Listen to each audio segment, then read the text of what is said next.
Gonna major on three-phase induction motors, because that's what you would use for this your application if you chose it. It wouldn't be single phase.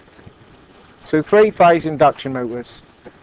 They are the most frequently found motor in industry. Simple, rugged, low-priced, and easy to maintain. I'm not a salesman, but they are. Okay, they run at essentially constant speed for normal loads,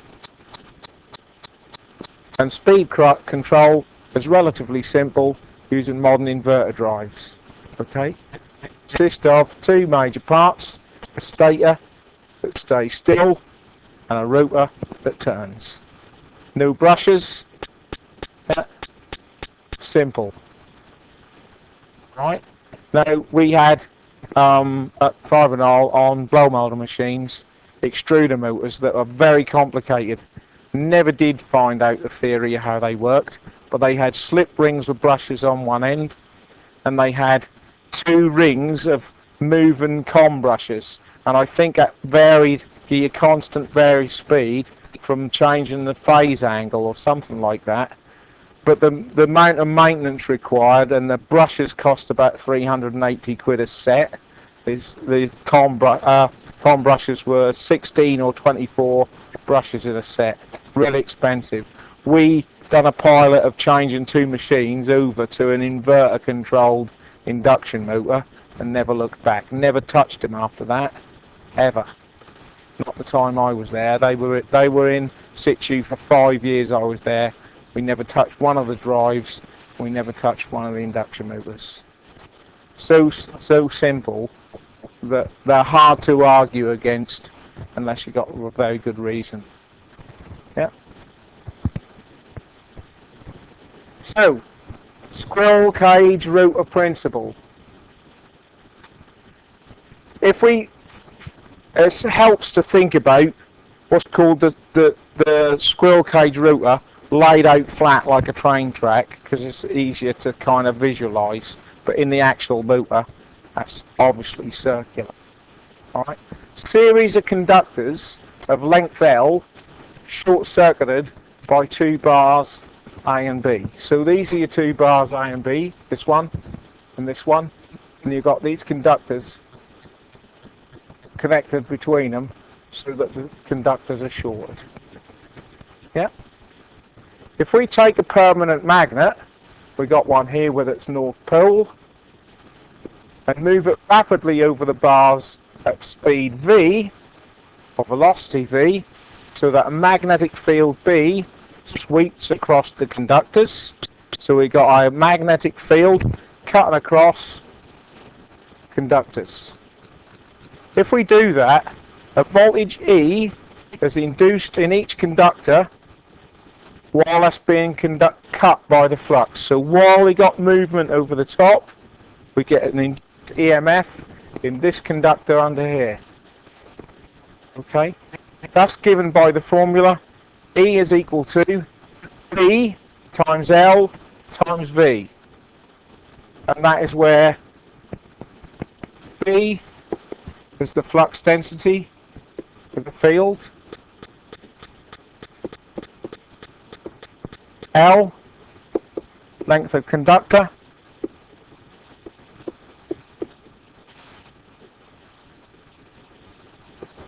yeah, and little v velocity of movement. That suggests that we got three ways of making that voltage bigger. We can increase the flux density of the magnet, we can change the length of the conductor, or we can increase the loss of the moving magnetic field. Yeah? All up with that so far.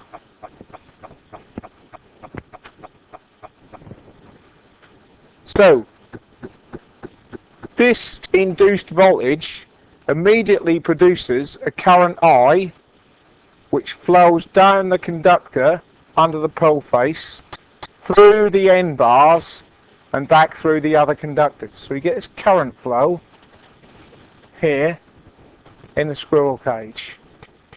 Yep. as this magnet is being moved in that direction. So we're going left to right. There are arrows on there. So we're going this way at a speed. Okay? Everybody happy with that?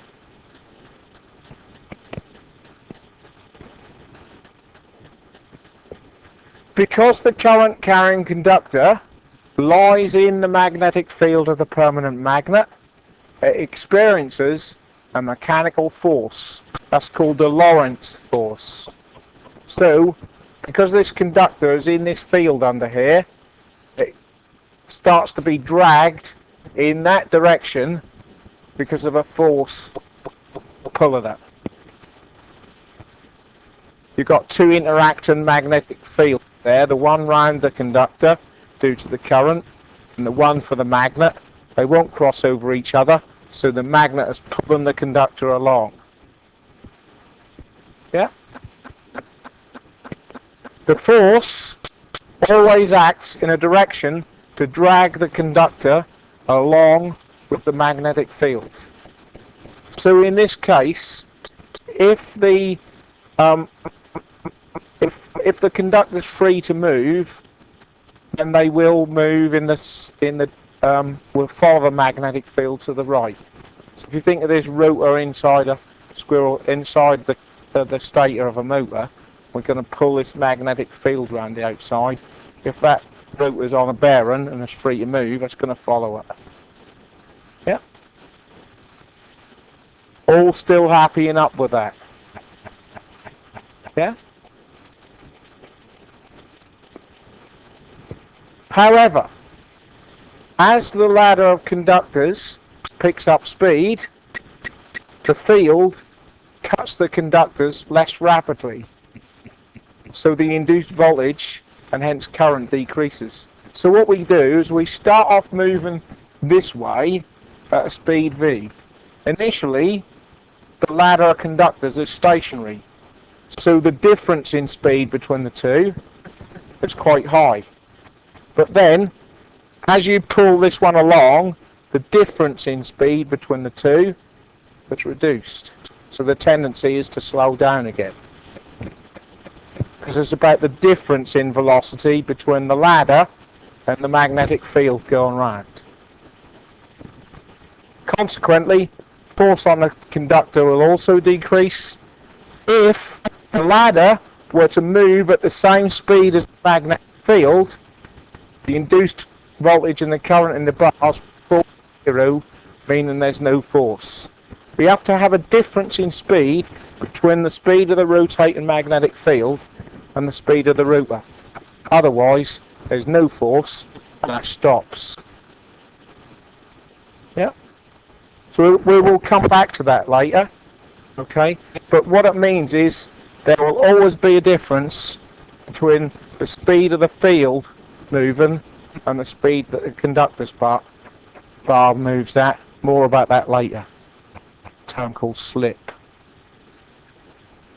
Alright? All happy with that so far? Looking a little bit frowny, Roger? Oh, you're right. Yeah, I kind of know what you mean. So, the real squirrel cage is these bars of a certain length shorted together at the ends of the rotor. Yeah, that goes on lamination and so on. So it's rolled. Imagine it rolled up into a squirrel cage like that shown above. In a real motor, the moving permanent magnet is replaced by a rotating field. Okay, which is produced by the three-phase currents that flow in the stator windings, which I'm now going to explain. Yeah, much easier to explain a three-phase induction motor than it is a single-phase one. All right. Consider a rotor with 6 poles, each with a coil of 5 turns. Coils are diametrically opposite. Yeah, and connected together. So we've got effectively north, south, north, south. Oh, hang on. 120 apart. North, south, north, south. Yeah. 2 coils in each winding produces forces that act in the same direction. Yeah. So, when we connect that to the 3-phase AC supply, because the 3 phases peak 120 degrees out of phase with each other, we create a magnetic field that works round, makes a rotational movement and pulls the rotor around like this. Yeah. So here's our rotor down here. The diagram's a bit small, but there that's pointing towards the red. As it comes round, starts to point, and at each position of the rotating magnetic field, one peaks there, one peaks there, one peaks there, it will pull the rotor round in a circle. Induction. Yeah. So that's creating a magnetic field that appears to be going round because it's building up on one pole, falling away on the red pole, building up on the yellow pole, falling away on that and building up on the blue pole. So it pulls the rotor round towards each pole as it goes round. Yep.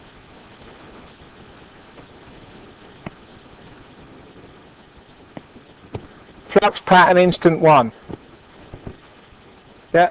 So we've got this coil fully energized and the rotor aligns with that field. Yeah. Position 2, we've pulled round to the next pole. Yeah.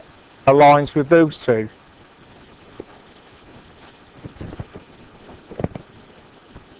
Aligns with the third pole and the fourth pole in that one, and so on until it's done a complete revolution and back to the start. Yeah. So the next step after 6 will be back up to the top one again, and each of these are energized by the fact that we've got a change in AC wave. Yeah.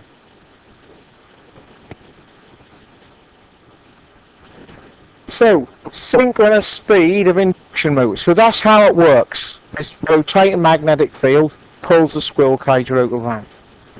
Synchronous speed of induction motor. Because the rotating field that turns the rotor is created by 3 sinusoidal currents at a particular frequency, the speed the rotor rotates will hence be directly proportional to the frequency of the supply.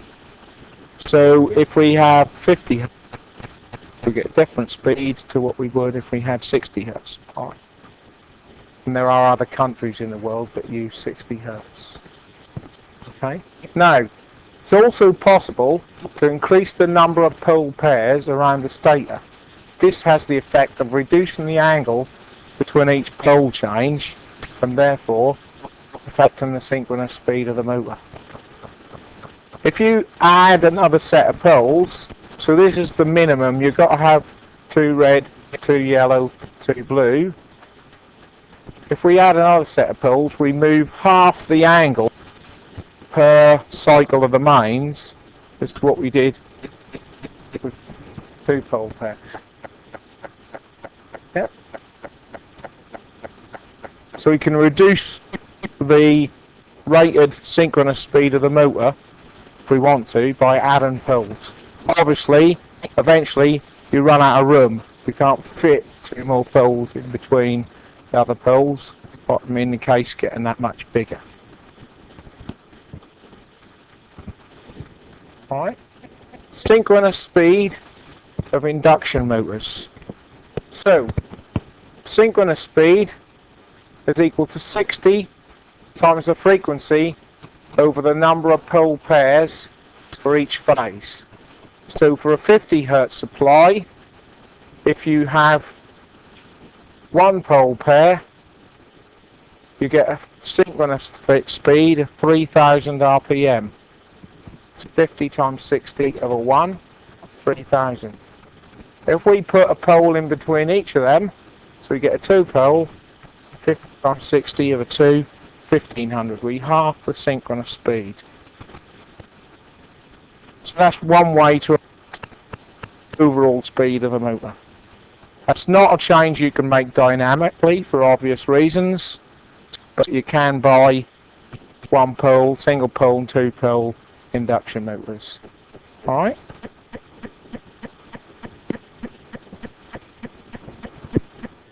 Slip.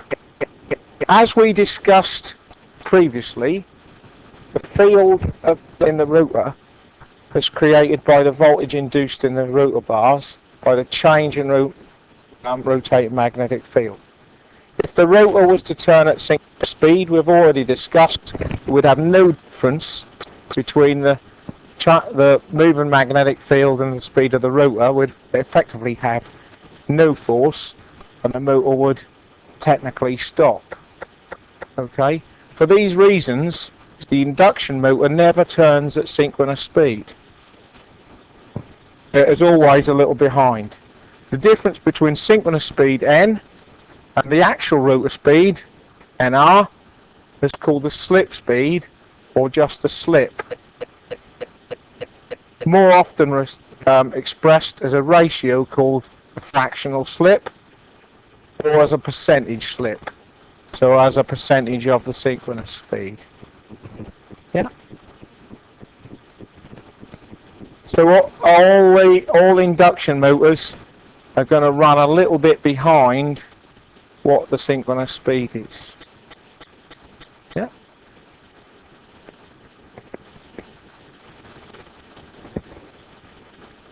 Starting characteristics. If we consider first the motor, if you lock the rotor so it can't move. Yeah. The relative difference between the stator field and the rotor speed will be at its highest, because we're holding them bars now so it can't move. So the difference in speed between the magnetic field moving and the rotor is as high as that'll ever be with a locked rotor. Yeah. Hence, the rotor bar generated EMF and the rotor current will be very high, several hundred amps typically. So if we lock the rotor of an induction motor and supply it with three-phase electricity, we're going to get the highest current we would ever get. Yeah. The force and hence the torque exerted on the rotor will be very high. Alright? So think about tying a bar on the rotor so it can't move, put the power supply on, you're going to get the highest current you would ever get. Yeah. If you then release the lock on the rotor will rapidly accelerate in the direction of the magnetic field. So you'd get rapid acceleration. The relative speed difference between the stator field and the rotor field, well, during that period the rotor is speeding up. The force of the relative speed difference is reducing. The difference between the two speeds is getting less all the time. So the motor will accelerate until the torque being produced is equal to the braking torque due to applied loads. So the lift and load that you got on the motor or whatever you got on, that'll speed up until the torque being supplied by the motor is the same as the torque requirements of the load. Yeah. Everyone happy with that? Alright.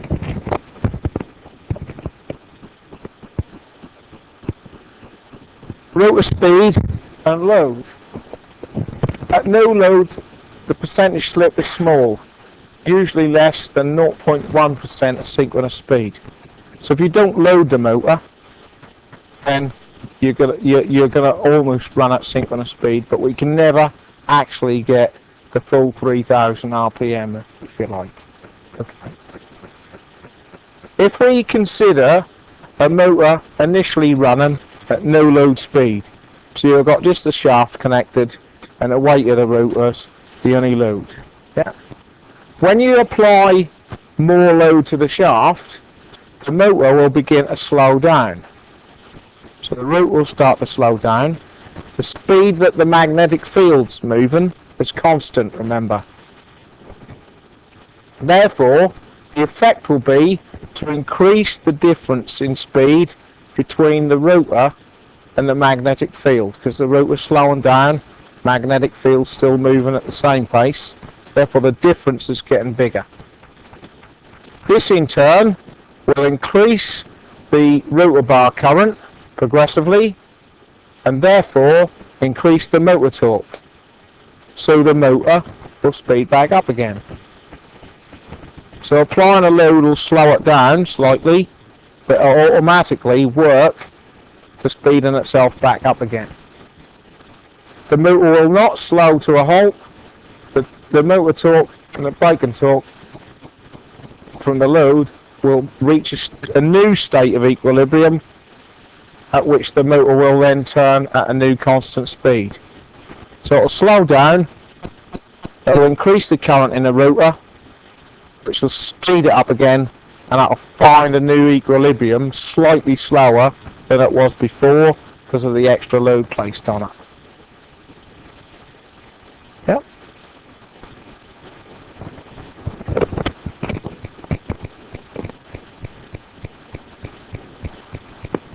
Rotor speed and loads. Under normal loads, induction motors run very close to synchronous speed. For large motors, 1000 kilowatt or more, at full load the slip rarely exceeds 0.5% of synchronous. But you know what, just work out what 0.5% of, 0.05 times 3000. So it's going to run 150 RPM less than 3000 for a big motor. For small motors, less than 10 kilowatts at full load, the slip seldom exceeds 5% of synchronous speed. This is why induction motors are considered to be constant speed machines, because once they find that equilibrium, they'll run constant for that particular load.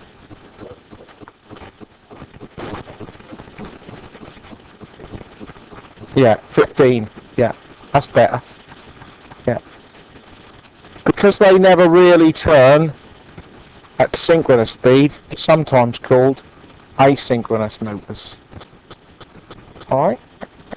They're based on synchronizing with the mains, but they always run a little bit behind it.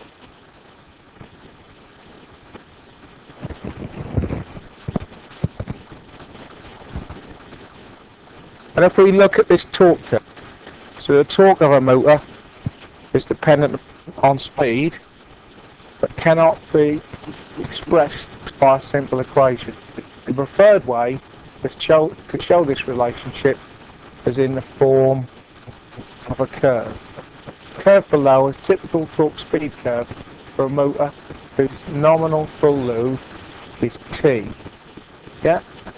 So nominal full load torque is what they quote on the nameplate, full load torque. Locked rotor torque, typically 1.5 times that. Yeah.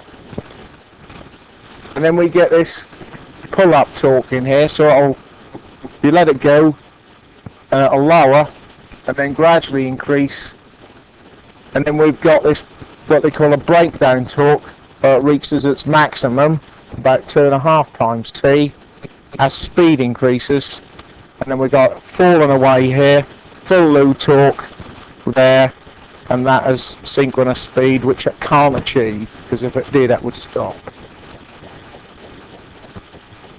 Yeah.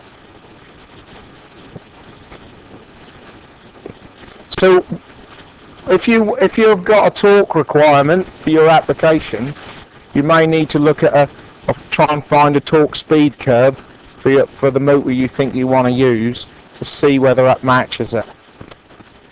Yeah.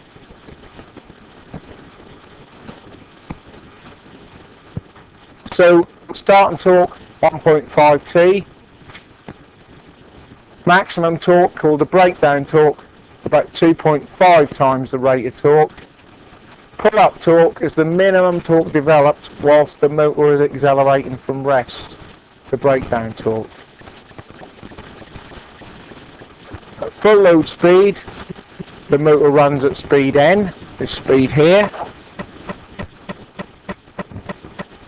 If the mechanical load increases slightly, the speed will drop until the motor torque is again equal to the load torque.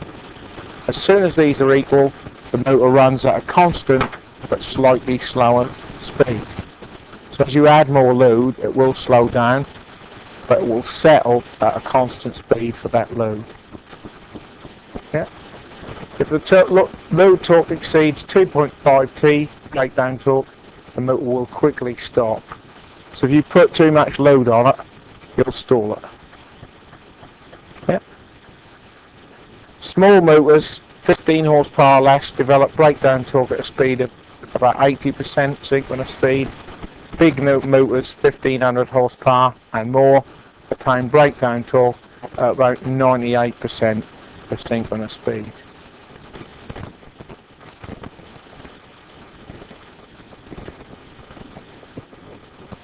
And that's my case, and gives you an idea of the information that you can find out about a particular motor type and how it works.